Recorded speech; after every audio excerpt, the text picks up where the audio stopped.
కారిడార్లో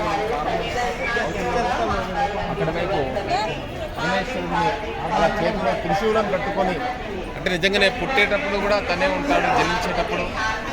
తర్వాత అంత్యంలో శ్మశానంలో కూడా మన ఎంబడి కూడా మృత్యు సన్నిహిత, అంటే మృత్యువే సన్నిహితుడు అంటే మనకు అసలైన స్నేహితుడు అనుకుంటాం అందరూ, కానీ ఎవరో కాదు, ఆ పరమేశ్వరుడే మనకు అసలైన సన్నిహితుడు. అలాంటి పరమేశ్వరుడు నేనున్నాను అని త్రిశూలం పట్టుకున్నాడు.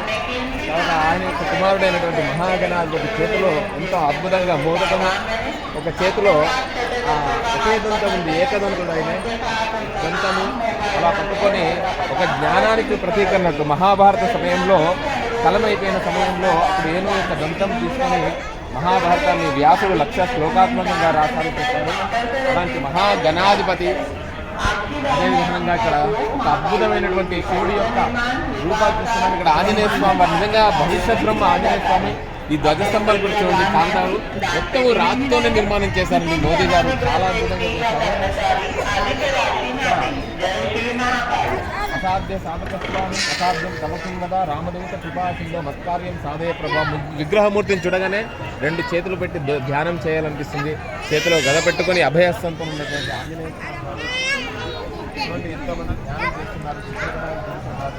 మహాకాలని ఆ శిరస్సు మీద నిజంగానే ఆ శిరస్సు యొక్క రాసేటువంటి, అంటే రాత కూడా మార్చేటువంటి, ఎన్ని దోషాలను కూడా రాతను మార్చేటువంటి స్వరూపం, చాలా స్వరూపమైనటువంటి మహాకాల్ ఓంకారం అని చెప్తున్నారు.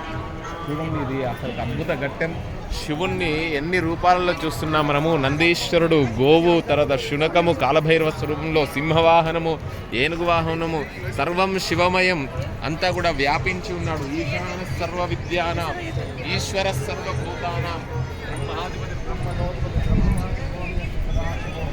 మనల్ని సంసారంలో పెట్టేసి ఆ స్వామివారు సింహవాహనం ఏనుగు శిరస్సు మీద ఉంచి ఆ లీలా నాటకం, ఆయన యొక్క లీలలు ఆ పరమేశ్వరుడికే తెలుసండి. గొప్పగా అనుగ్రహం కావాలి అని అంటే ఏదో లౌకికమైనటువంటి కోరికలు కాదండి.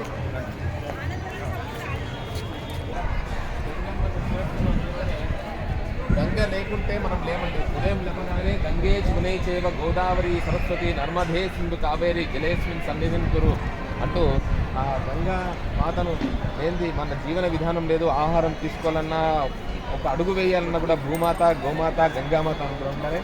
చదువుకోండి, గంగను భాగీరథుడు కిందికి తీసుకొచ్చారు. అలా శివుడి యొక్క శిరస్సు నుండి ఆపాతాల నభస్థలాంత భువన బ్రహ్మాండ మాంస్త్ర జ్యోతిస్పాటికలింగ మౌలి విలస పూర్ణేందు మాంతాంతయ్యి అలా సింహవాహనము, అదేవిధంగా వృషభము, ఇవి 2. ఆ వృషభము కూడా గోవు లేకుంటే రక్షణ లేదు. అలా గంగామాత శిరస్సు మీద ఉన్నటువంటి అద్భుతమైనటువంటి చిత్రపటము ఇది. మహాకాళేశ్వర ముఖ్య ప్రవేశ ద్వారు. అందరూ కూడా భక్తులు శిరస్సు మీద మహాకాల్ ఓంకార స్వస్తికి వేసేసి శ్రీ మహాకాళేశ్వర మందిర ప్రధాన ద్వారం ఇది. ఆ ప్రధాన ద్వారం ద్వారా భక్తులంతా కూడా దర్శనం. ఈరోజు శనివారం, అంటే శుక్ర, శని, ఆదివారాలు ఎక్కువగా ఉండేటట్టున్నారు. ఇప్పుడు బ్రిడ్జ్కు దీనికి, అంటే క్షిప్రా నదికి ఇక్కడికి కూడా బ్రిడ్జ్ వేస్తున్నారు. అక్కడ చూస్తున్నాం మనము. చాలా అసలు ఈ కారిడార్లో ఇలా వెళ్తూ ఉంటే ఇక్కడ అనేక ఔషధ వృక్షాలు ఉంచారు. నిజంగా ప్రతి దేవాలయంలో కూడా చూడండి, ఎవరికి వేరే ఆలోచన లేకుండా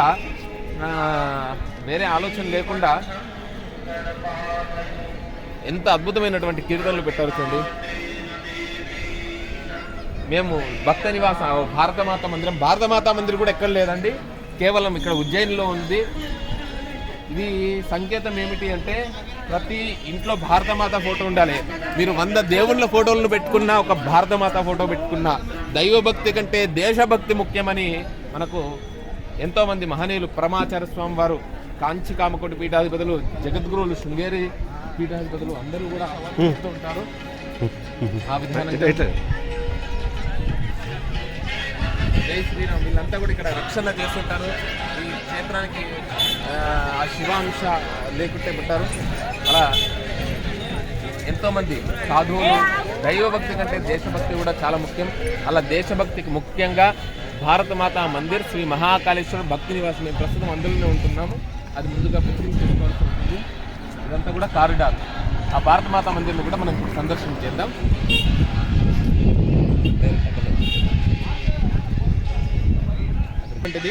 ఇది మణిభద్ర మణిభద్ర స్వామి వారిని మనం చూస్తున్నాము.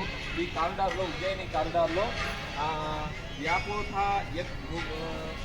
భృగున్ యావన్ విగ్రహ ప్రతాపవన్ పదాక చిత్త అని చెప్పేసి ఉంది. ఒక చిత్రపటం కూడా పెట్టేసింది దగ్గర నుండి. ఇది వచ్చేటట్టు రండి.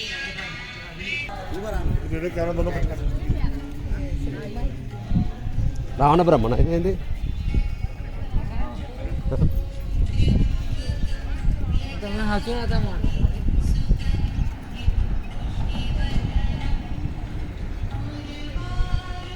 అది కైలాస పర్వతం ఎత్తిందన్న, అంతేనా?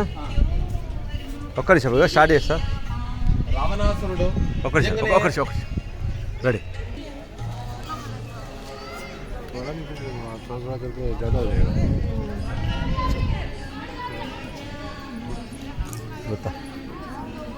వందే శంభు మాపదం శరణం వందే జగత్ మే బంధనామోక్ష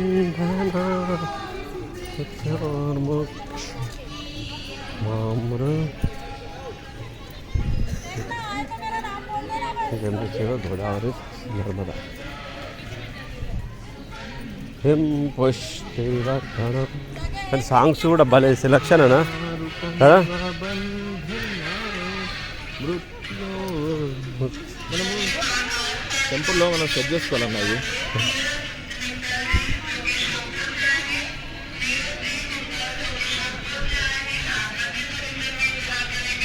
ఏదైనా టెంపుల్కి వెళ్ళి ఎట్లా ఇది తీసుకొని ఆడ క్లోజ్ చేద్దాం. ఇది తీసుకొని అమ్మవారి దగ్గర క్లోజ్ చేద్దాం. ఇక్కడ చూడండి అయ్యప్ప స్వామి కదా. అయ్యప్ప స్వామి ఒక్కరి యోగ్య నిలబడినా. భగవాన్ శివ యొక్క శరభావతార్. ఇది శివుడి యొక్క శరభావతారం. ఒక ఫోటో కూడా తీయండి కిందవి. అదే విధానంగా అది ఉంది. ఈ పరమేశ్వరుడి యొక్క శరభావతారాన్ని, అదే విధానంగా అయ్యప్ప స్వామి వారి యొక్క అవతారాన్ని, దత్తాత్రేయ స్వామి వారి జగత్పత్తి హేతుంచ స్థితి సంహార హేతవే భవపాశ విముక్తాయ దత్తాత్రేయ నమోస్తుతే. వెనకాల గోవు, తర్వాత కాలభైరవులు. ఆ స్వామి దగ్గర కూడా 4 కుక్కలు ఉంటాయంటారు. అవి 4 వేదాల ప్రతీక అంటారు. ఇక్కడ పంచముఖ ఆంజనేయ స్వామి వారు చాలా విశేషమండి. అసాధ్య సాధక స్వామన్ అసాధ్యం తవకిం వద రామదూత కృపాసింధో మత్కార్యం సాధే ప్రభో వందే వానర నారసింహ కగరాట్ క్రోడాశ్వ వక్రాంచితం అని పంచముఖ ధ్యానంలో వందే నారసింహ కగరాట్ క్రోడాశ్వ వక్రాంచితం అన్నట్టు ఉంటే వరాహం నారసింహం. అదే విధానంగా ఈ 5 ముఖాలతో ఉన్నటువంటి ఆంజనేయ స్వామి వారిని మనం దర్శిస్తున్నాం. భారత్ మాత మందికి వెళ్తున్నాం.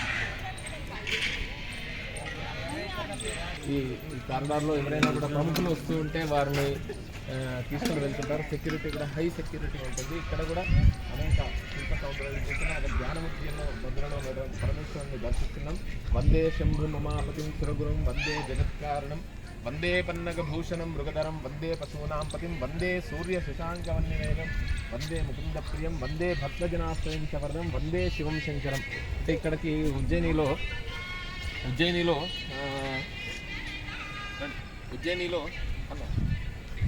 ఉజ్జయినిలో ఒక కనీసం ఒక 10 రోజులను ఉండాలి, వారం రోజులను ఉండాలి. ఒక 3 రోజులకు వస్తా అంటే కుదరదు. అయినా కూడా ప్రయత్నం అందరికీ కూడా ఇక్కడ ఉన్నటువంటి దర్శనాన్ని చేద్దామని. ఒక వారం రోజులు 10 రోజులు ఉండాల్సినటువంటి క్షేత్రాన్ని ఒక 3 రోజులలోనే వీలైనంతగా కాలభైరవుడు, అదేవిధంగా ఇక్కడికి శక్తిపీఠాలు కూడా ఉన్నాయి. రాజస్థాన్ కూడా ఇక్కడికి దగ్గర ఉంటాయి. అక్కడ చూడండి రామ్మోహన్ శర్మ గారు వారు చాలా ధ్యానముద్రలో కూర్చున్నారు. మా దీప్తి అక్క అయ్యా శర్మ గారు. భారతమాత భక్తులుగా 2 సింహాసనాలు. నిజంగానే సింహం మనకు ప్రత్యేక 4 సింహాలు ఉన్నటువంటి ముద్రను కూడా మన భారతీయ చిహ్నంగా చెప్తూ ఉంటారు. ఇక్కడ భారత ఖండం చాలా అద్భుతంగా వర్ణించారు. ఇక్కడ సుభాషితం ఉంది. ఉత్తరం యత్ సముద్రస్య హిమద్రేశ్చైవ దక్షిణం వర్షతద్భారతం నామ భారతీ ఎత్ర సంతతి అని. ఉత్తరం యత్ సముద్రస్య हिमाद्रेश्यव दक्षिणम అని దాని అర్థం కూడా ఉంది. अर्थ समुद्र के उत्तर और हिमालय पर्वत अस्त्युत्तरस्याम दिशि देवतात्मा हिमालयो नाम नगाधिराजः.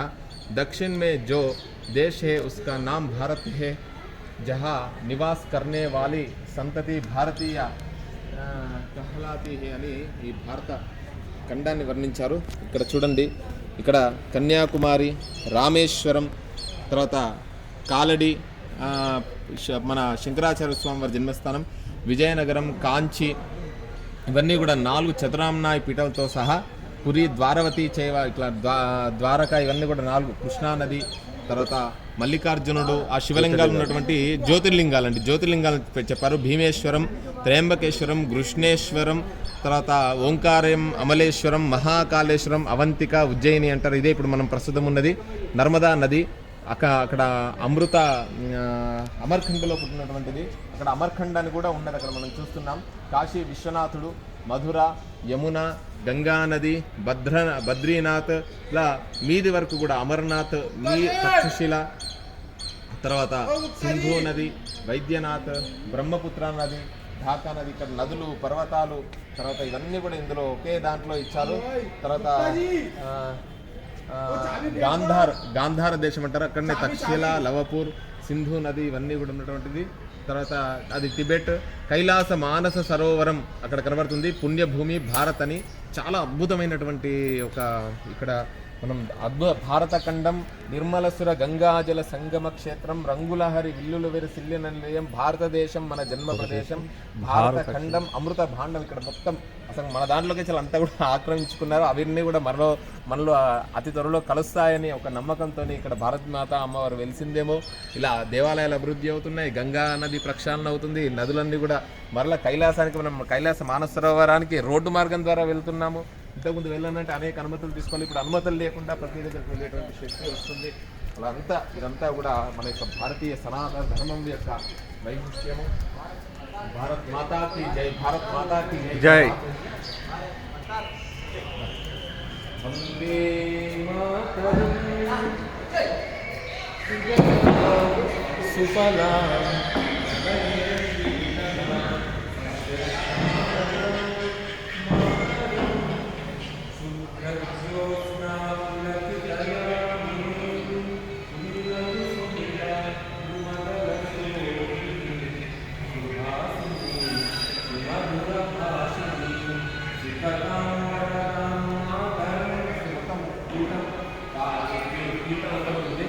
కోటి కంఠ కలకల నినాద కరాలే దమ్మొస్తుంది బాగా. ఇది అంటే సమయం తక్కువ ఉన్నది కాబట్టి ఫాస్ట్గా చెప్పుకుంటూ రావాల్సి వస్తుంది. చాలా గొప్పనైనటువంటిది. అంటే రోజు కూడా ప్రతి ఒక్కరు కూడా వీరు ఈ గీతాన్ని ఆలపించాలి.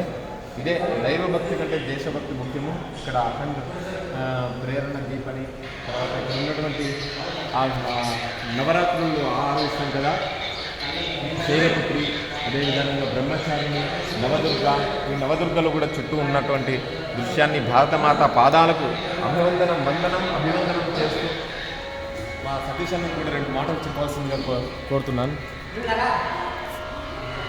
ఈ యొక్క అమ్మవారిని దర్శించుకోవాలని అద్భుతమైనటువంటి మాటలు రావాల్సింది అమ్మవారిని. మీరు కూడా ఆర్ఎస్ఎస్ కదా, ఆర్ఎస్ఎస్ స్వయంకార మీరు ఒక సదా వత్సలే మాతృభూమే త్వయా హిందూ భూమే సుఖం వర్తితోహం మహామంగళే పుణ్యభూమే త్వదత్తే పతిత్వేషకాయో నమస్తే నమస్తే. జై శ్రీరామ్. జై శ్రీరామ్. జై శ్రీరామ్. ఇంకా మనము వీరికి నిజంగానే అది చెబుతూ ఉంటే ఆర్ఎస్ఎస్ వాళ్ళు, విశ్వ హిందూ వాళ్ళు ఉండడం ద్వారానే